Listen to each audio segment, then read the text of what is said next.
আসসালামু আলাইকুম, সবাই কেমন আছেন? আশা করি যে যেখান থেকে ভিডিওটা দেখছেন আল্লাহর রহমতে বেশ ভালোই আছেন।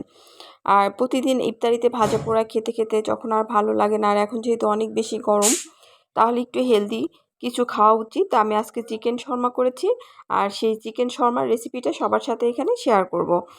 তা আমি এখানে নিয়েছি হচ্ছে 2 কাপ পরিমাণ ময়দা, আর ময়দার সাথে আমি 1 চামচ গুঁড়া দুধ আর 1 চামচ চিনি মিলিয়ে নিয়েছি আগে থেকেই। এখন এর মধ্যে আমি দিয়ে দেবো স্বাদ মতো লবণ,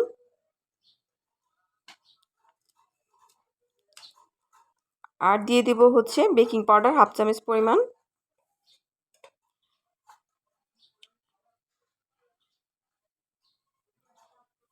আর দিয়ে দেবো 1 চামচের একটু বেশি ইস্ট। আমার ইস্টটা যেহেতু অনেক দিন ধরে বাসায় ছিল, পুরানো হয়ে গিয়েছে, এই জন্য আমি 1.5 চামচ দিয়েছি। আর যদি নতুন দোকান থেকে ইস্ট আনা হয় তাহলে 1 চামচ দিলেই হবে। আর এই সব কিছু দিয়ে আমি এখন ভালোভাবে একটু মেখে নিব।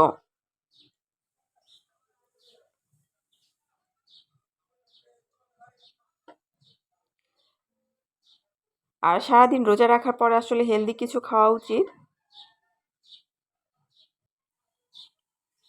আর এখন দিয়ে দিলাম আমি সয়াবিন তেল, এটা 2 চামচের পরিমাণ দিয়েছি এখানে। এটা দিয়েও আমি ভালোভাবে মাখিয়ে নিব, আর অল্প অল্প পানি দিয়ে একটা ডো তৈরি করে নিব ময়দার।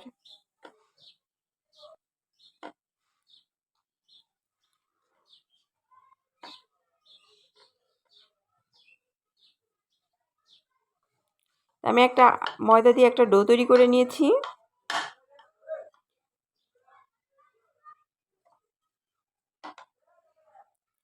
এখন ডোটার উপরে আমি একটু তেল দিয়ে লাগিয়ে রাখবো, যাতে ডোটার উপরটা ড্রাই না হয়। আর একটা প্লেট দিয়ে একটা গরম জায়গায় আমি এটা রেখে দিব। কেউ বন্ধ ওভেনেও রাখতে পারে, আবার রান্নাঘরে যদি কারো ক্যাবিনেট থাকে ক্যাবিনেটের ভিতরেও রাখতে পারে। তা আমি এটা ক্যাবিনেটের ভিতরে রেখে দিব। আর এখানে আমি নিয়েছি হাড় ছাড়া বুকের মুরগির মাংসটা। এখানে আমি 250 গ্রাম পরিমাণ বুকের মাংস নিয়েছি। এর মধ্যে দিয়ে দিলাম এখন 1/2 চামচ আদা, 1/2 চামচ রসুনের পেস্ট, 2 চামচ পরিমাণ টক দই,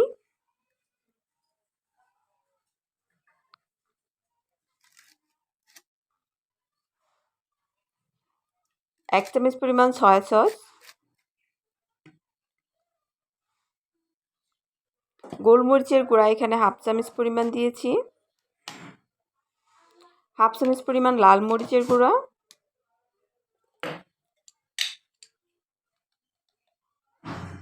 টালা জিরার গুঁড়া দিয়েছি 1/2 চামচ পরিমাণ, আর দিয়েছি 1/2 চামচ পরিমাণ গরম মশলা, আর সবশেষে দিয়ে দিলাম স্বাদ মতো লবণ। আর এইগুলা দিয়ে আমি এখন ভালোভাবে মাংসটা ম্যারিনেট করে 10 মিনিটের জন্য রেখে দিব। আর দিয়েছি একটু সরিষার তেল, এখানে 1 চামচ পরিমাণ সরিষার তেল যে দিয়েছি আমি। সরিষার তেলটা হচ্ছে অপশনাল, কেউ না দিতে পারে, কোনো সমস্যা নেই। আমি ভালোভাবে হাতের সাহায্যে মাখিয়ে এটা ম্যারিনেট করে 10 মিনিট আমি এটা রেখে দিব রেস্টে।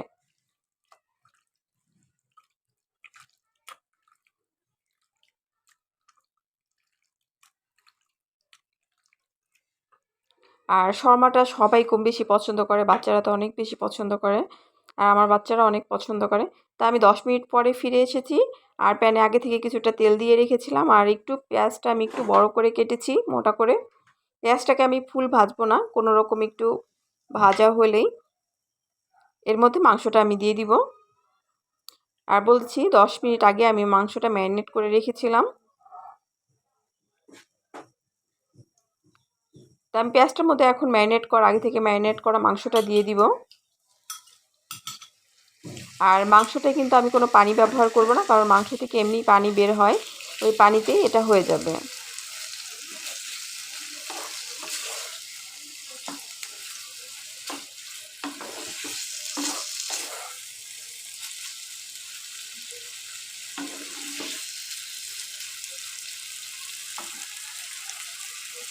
আর একটা ঢাকনা দিয়ে আমি ঢেকে দিব।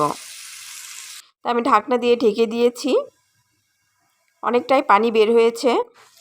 এই যে মাংসটা আমার হয়ে গিয়েছে, আর মাংসটা এরকমই হবে, বেশি ড্রাই করা যাবে না। আর এর মধ্যে এখন আমি 2 কালারের ক্যাপসিকাম দিয়ে দিলাম। আর ক্যাপসিকামটা যেহেতু আমার ফ্রোজেন করা, এই জন্য আমি বেশি নাড়াচড়া করব না, আর বেশি সময় এটাকে জাল দিব না, জাস্ট বরফটা ছেড়ে দিলে আমি এটা নামিয়ে নেব।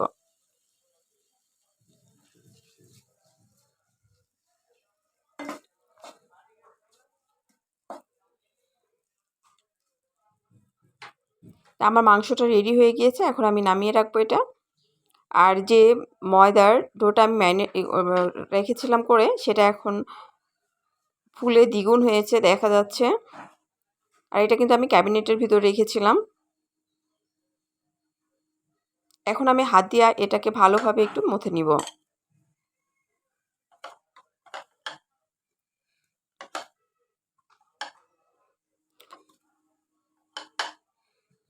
আমার 1 ঘন্টার মধ্যে এরকম করে ফুলে উঠছে এটা।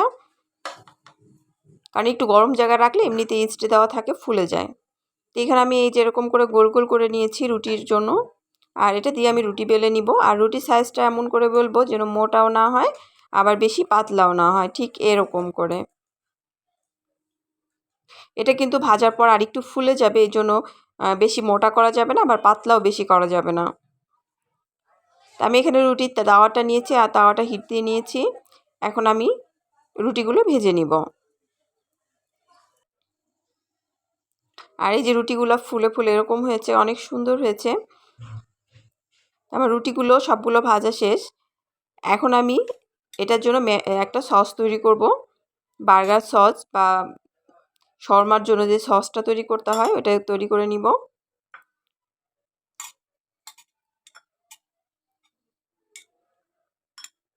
আমি এখানে 10 চামচ পরিমাণ হচ্ছে মেয়োনিজ নিয়েছি।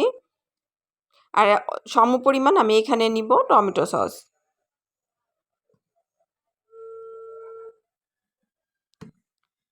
আর এর মধ্যে দিয়ে দেবো আমি 1/2 চামচ পরিমাণ চিনি। কেউ চাইলে চিনিটা অ্যাভয়েড করতে পারে, তবে চিনিটা দিলে ভালো লাগে খেতে একটু। তো আমি সসটা রেডি করে নিচ্ছি এখন।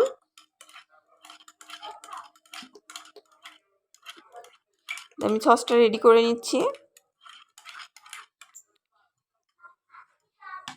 তা আমি এখানে যে আগে থেকে যে রুটিগুলো শর্মার জন্য করে রেখেছিলাম, তা সেই রুটিগুলো আমি এখন নিয়েছি। আর সসটাও আমি রেডি করে ফেলেছি।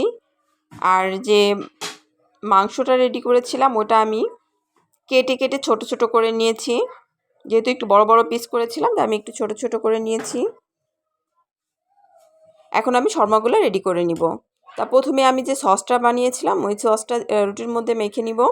আর অবশ্যই সসটা একটু বেশি করে দিতে হবে, তাহলে কিন্তু খেতে বেশি ভালো লাগবে। সসটা যত পরিমাণ দেওয়া যাবে ততই বেশি ভালো লাগবে এটা খেতে। তা আমি কিন্তু সসটা একটু বেশি করেই দিচ্ছি, কারণ সসেই হচ্ছে মজাটা বেশি লাগে। তা আমি আগে থেকে যে মাংসটা রেডি করে রেখেছিলাম শর্মার জন্য, সেটা এখন দিয়ে দিব রুটির মধ্যে। আর এর উপরে এখন আমি একটু দিয়ে দিলাম হচ্ছে টমেটো, আর হচ্ছে শসা কুচি, একটু পেঁয়াজ কুচি। যেহেতু আমার বাচ্চা পেঁয়াজ অনেক বেশি পছন্দ করে, এই জন্য আমি পেঁয়াজটা দিয়েছি এখানে। আর এভাবে আমি আমার শর্মাগুলো রেডি করে ফেলবো, চিকেন শর্মাগুলো।